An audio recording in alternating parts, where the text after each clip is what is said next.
While we sing and work, you are always with us, great Stalin. Great Stalin, you guide and encourage us. Your thoughts make our hearts much stronger. We sing to you, great Stalin, to thank you and the party. Nothing will interfere with our enjoyment of being creative. And victoriously, we gather more crops.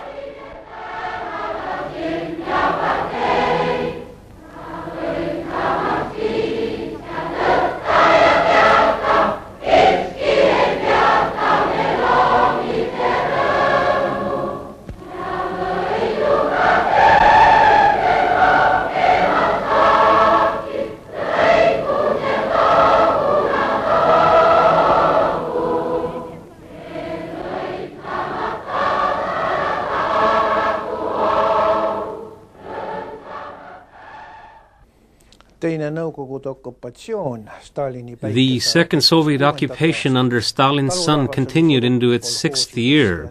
Farmers were forced to join collective farms, and they realized that nothing could save Estonian agriculture from total ruin. The development of large industries continued at full pace, and the necessary labor was brought in from the east.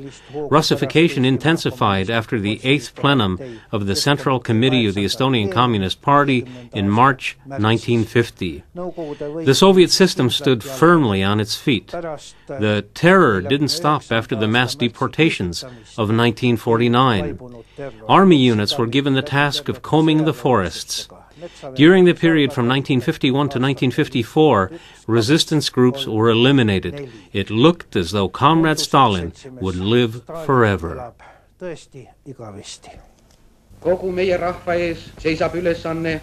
The task before our people is to create, through selfless socialist labor, a concrete basis for the complete rebuilding of communism in our country. Estonians are carrying out this great historical task in firm and brotherly cooperation with all the Soviet nationalities, under the guidance of the Soviet system, the great Bolshevik Party, and our leader and teacher, Comrade Stalin. Stalin's name symbolizes victory and a bright future. On the occasion of the 70th birthday of Comrade Stalin, the best friend of the Estonian people, Viru Square has been renamed Stalin Square. The square will be the center of the capital of Soviet Estonia. This will be the site for impressive multi-storied modern buildings like the one housing the Estonian ministries, the city's executive committee building, and the headquarters of the Estonian Oil Shale Trust. Here we will proudly erect the Victory Monument, which will symbolize both the greatness of the Stalinist era and our love for dear Stalin. A Kremlin power struggle also affected Tallinn. In March 1950, Tallinn was the venue for the 7th plenum of the Central Committee of the Estonian Communist Party. The proceedings of the plenum were kept secret. For me, you could say that 1950 began early. In the fall of 1949, the heads of all local institutions in Tartu were replaced by Estonians from Russia or Russians. Afterwards, I reached the conclusion that this was part of an attempt to create a uniform Soviet people. Estonian managers were given the boot, and everything had to be done in Russian. I was one of the last ones in Tartu to be fired. I had been the director of the official archives. Mina olin Tartus siis üks kõige viimaseid, kes maha võeti, ma olin sel ajal arhiivi juhataja seal, või natšalnik, ülem, nagu sel ajal oli öeldi. The prices of food and manufactured goods have once again been reduced by decree of the cabinet of the USSR and the Central Committee of the Communist Bolshevik Party. This new reduction in prices is an example of the Stalinist care shown by the Soviet government and the Bolshevik Party for the well-being of the workers. The price reductions will enable the people to save 110 billion rubles. The wide masses of workers can now afford goods that were luxury items in bourgeois Estonia. The Yurie kolkhoz in the district of Harku, just as everywhere else in our large homeland, the proclamation concerning new government bonds was received with great joy. Bonds are being bought on a massive basis, a demonstrative expression of Soviet patriotism. More than 27 billion rubles worth of government bonds were bought during a period of 5 days to help rebuild and develop the Soviet national economy. All power went into the hands of Russian Estonians who were headed by party leader Ivan, later Johannes Gabin. The communists of pre-war Estonia and the June communists were pushed aside. The audience is concentrating on the speech by the first secretary of the Central Committee of the Estonian Communist Bolshevik Party, Comrade Gabin, about the glorious achievements that the Estonian people have attained during the 10 years that they have been guided by the great Stalin. The letter of the Estonian people to our great friend, father and teacher, dear Comrade Stalin, is read by People's Deputy Müürsepp. The letter is acclaimed with tempestuous applause. The unveiling of Stalin's monument, the impressive statue of our beloved leader, rises before the eyes of the masses.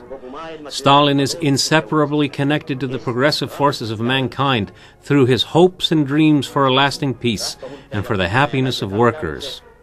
Lasnamäe is filled with masses of people like a huge blooming meadow, like a sparkling, surging sea. This is where Estonians, Russians, Tajiks, and Latvians meet. This is where progressive workers meet proud collective farmers. Composer Gustav Ernesaks, awardee of the Stalin Prize, steps onto the conductor's platform before the huge choir. In songs and in work, you are always with us, great Stalin. Great Stalin, you guide and encourage us. Your thoughts make our hearts much stronger. We sing to you, great Stalin, to thank you and the party. Nothing will ruin our joy of creating. Victoriously, we gather more crops.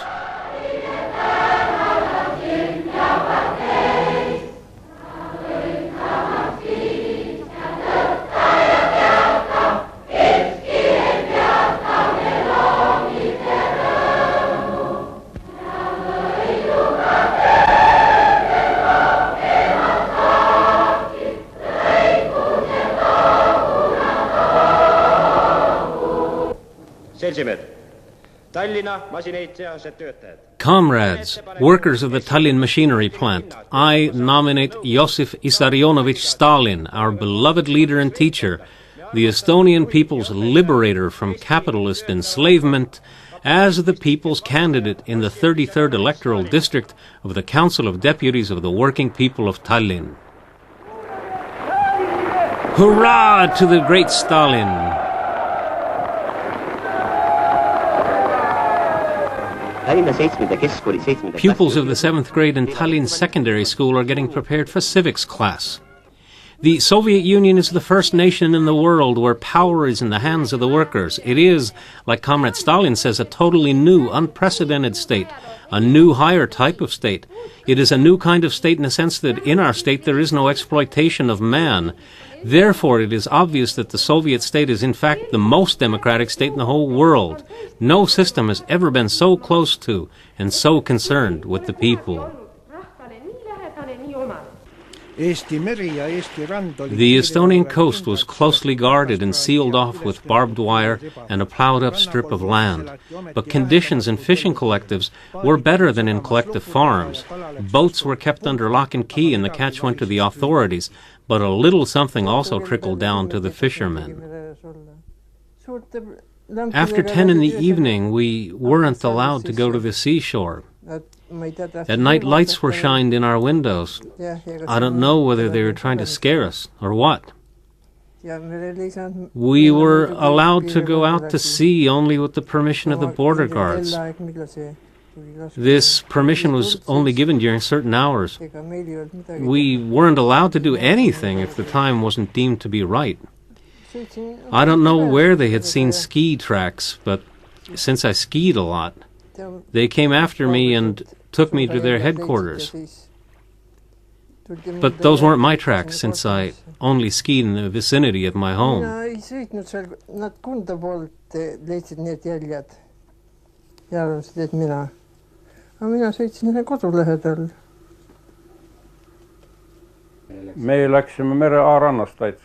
There was a good road to the shore, but we weren't allowed to go there. Border guards watched all access routes to the sea, but they didn't have searchlights everywhere. They couldn't close off the coast completely. Because the shore wasn't mined, they tried to keep it plowed, but it was too big of a task, and they were unable to stick to it. Still, there were periods when very many sectors were plowed. I'm a local boy, and I know every rock on the seashore. We didn't depart from a section patrolled by the border guard. We left instead from a place where there was a torpedo training area. Seal me läksime mitte piirivalve, vaid seal tegid õppust torpeedokaatorite mingisugune grupp. Kurat, me läksime sinna kohe õppuste sinna sektorisse sisse, kurat. Sõda oli paisanud eestlasi itta ja läände. World War II scattered Estonians to both the east and the west. There were about 20 million displaced persons in Europe. There were 50,000 refugees in Germany and about 20,000 in Sweden. They set up organizations and schools to help preserve the culture.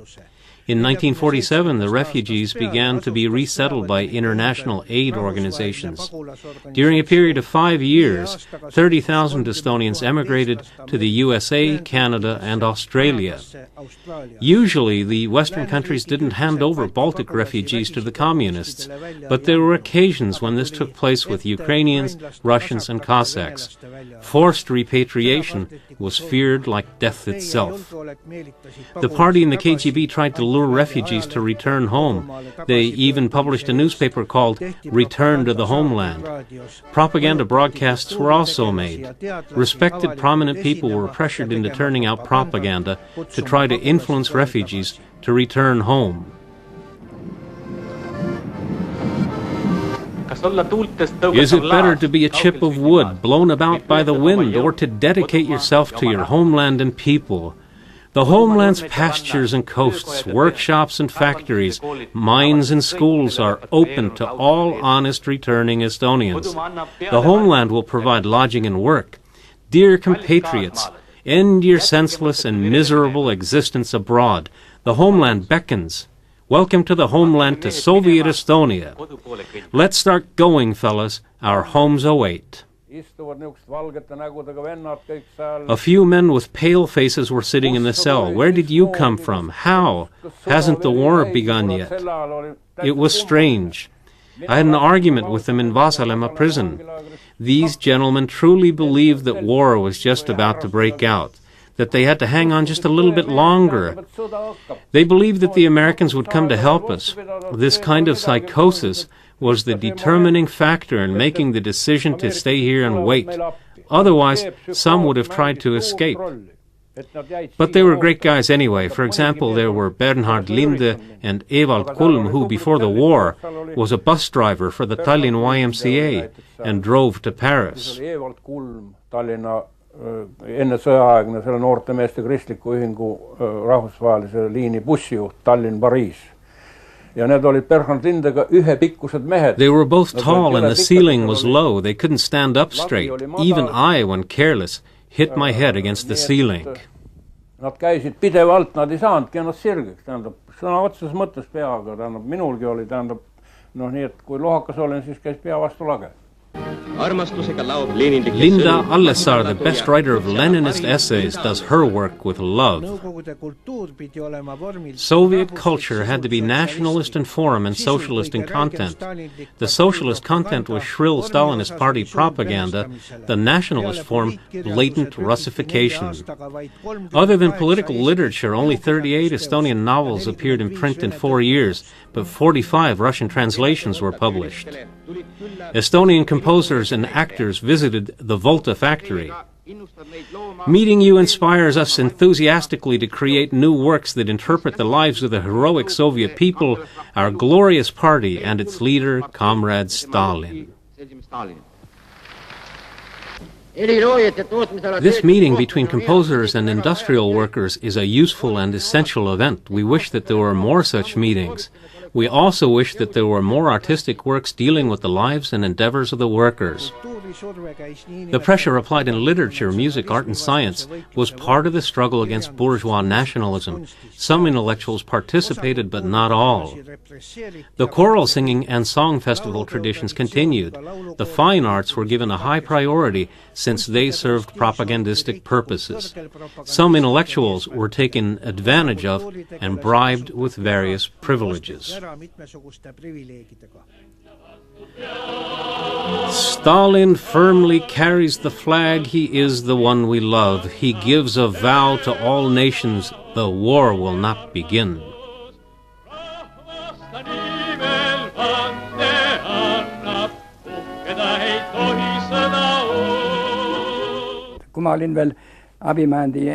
I was the director of a collective farm in 1951. We were very productive and had a large herd of cattle. We needed a security guard, but we were informed that the official quota for security guards had been filled. The Estonian State Planning Committee was powerless. They had to ask Moscow to increase the security guard quota. Finally, a written response came from Moscow stating permission granted to hire one extra security guard in the Estonian SSR. He was assigned to us, and it bore Stalin's signature. It was, of course, a stamped signature, not a personal one. I went home and shook old Josep Kempi's hand and said to him, "Well done, now do your duty. You have been personally assigned by Comrade Stalin." Sind on isiklikult määranud ametisse seltsimees Stalin. Vot nii. On March 5, 1953, the heart of the genius of humanity, the mind and heart of millions of workers, our wise and beloved leader, the great Stalin, stopped. His death brought sincere tears to the eyes of millions of Soviet people. On the streets of Moscow, mourning crowds trampled 400 people to death while bidding Stalin farewell. But Estonians had to try to conceal their joy. They hoped that things would change after the tyrant's death. Party leaders in the Kremlin began to divide up power: Beria, Malenkov, Khrushchev. The most powerful was the head of the secret police, Marshal Lavrenti Pavlovich Beria, who became the head of the Ministry of Internal Affairs and the Ministry of Security. People feared the worst from Beria, since he symbolized repression. Actually, it was he who had the best understanding of what was really going on.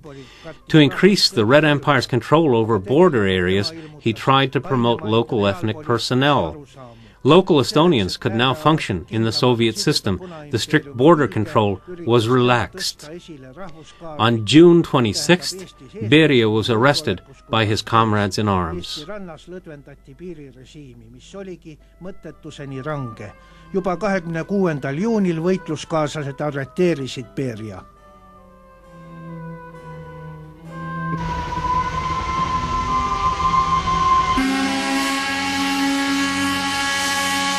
Matusepäeval me olime metsas kell 12. On the day of Stalin's funeral, we were working in the forest. At 12 noon, we were to mourn with 5 minutes of silence.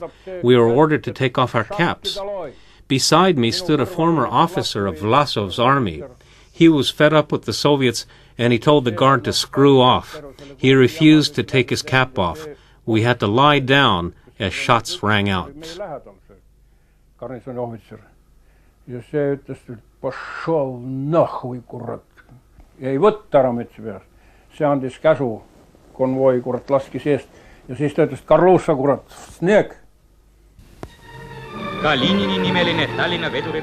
The Tallinn-Kalinin locomotive repair shop. The general meeting of the shop workers collective joined unanimously with all enraged Soviet workers in condemning the activities of the traitor Beria and his conspirators.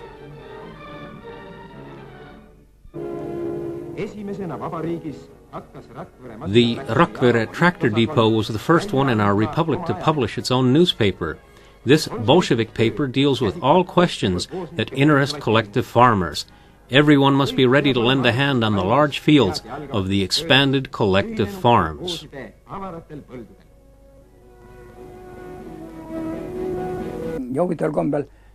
When massive collectivization began in 1949, that first year, and also 1950, ended quite well. This is interesting. Even 1951 was not so bad, but 1952 was catastrophic. 1953 was a little better when Khrushchev came to power after Stalin's death. Then the September plenum was held, where they actually began to think about ordinary people. During the noon break, a concert is presented right in the fields. Agriculture was a part of party policy, not an economic endeavor, and run by the political departments of the tractor depots. The search for kulaks continued. Agricultural production fell off. Collective farmers survived thanks to their garden plots and cows. For the first time, the best brigade of the kolkhoz uses the new hand seeder.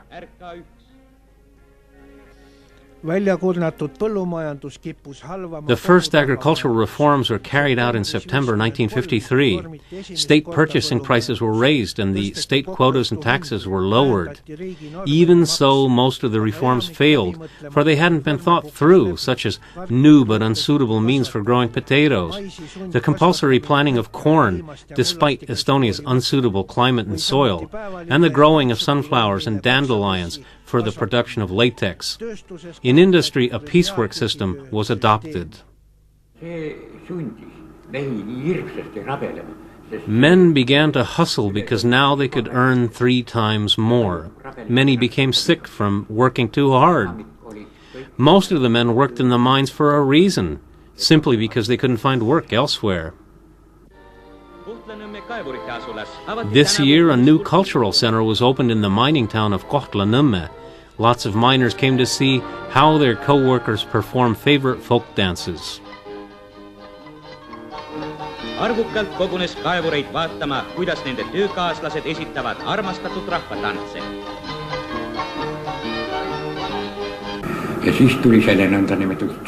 And then the building of a new socialist city began. They said that a new big city was to be built. Our men worked on the project on the weekends out of their free time. As it turned out, Estonians couldn't live there. Russians were brought in instead.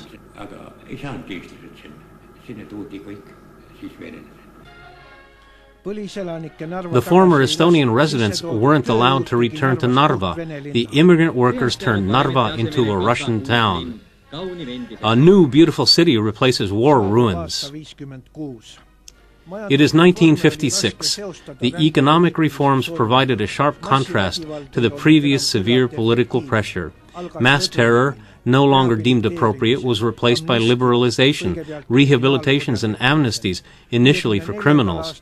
In 1954, surviving Estonians began to return from the distant parts of the Soviet Union that they had been deported to. The 20th Party Congress condemned Stalin's crimes. This wasn't due to Khrushchev, but to the new political climate. Thanks to Khrushchev, our intelligentsia was freed from the prison camps. 80% of the imprisoned Estonians were freed, those who had been in the German army and the Home Guard. But some of us remained imprisoned for years to come. The former inmates of the camps had a desire to work when they returned home. They were starving for work. Khrushchev's thaw began with the 20th Congress. The Soviet system no longer used mass terror and avoided direct confrontations with the West. Hungary became the symbol of liberalization and democratization in the socialist camp. Imre Nagy, a communist idealist, was head of state. He wanted to develop socialism with a human face by legal means. The Budapest uprising began on October 23, 1956. The government promised sweeping reforms and declared Hungary to be a neutral state. On November 4th, the Fraternal Red Army attacked Hungary. Hungarian civilians and soldiers defended Budapest for 49 days. Tens of thousands were killed, and the city was destroyed. 10,000 langesid, linn purustati. Eestist tulid küüditatud ja vangid hulgaliselt tagasi. 10,500 Estonian deportees and political prisoners came home. The USSR was now a state with a double standard. Till then, the Soviets had openly used overt terror for ideological and political reasons. Now the repressions were carried out secretly. The MGB, the Ministry of Security, became the Security Committee, or KGB, in 1954. Officially, it answered to the Council of Ministries. Kabin's team stayed in power. Ideological change was very slow. But the forbidden poetry of Maria Under and Gustav Suits was now published. The Western states, who were preoccupied with the Suez crisis, didn't react to Hungary's desperate cry for help. Hungary lost its fight for freedom, and with that died all hopes for the liberalization and democratization of socialism. Those were the brutal weeks of broken illusions.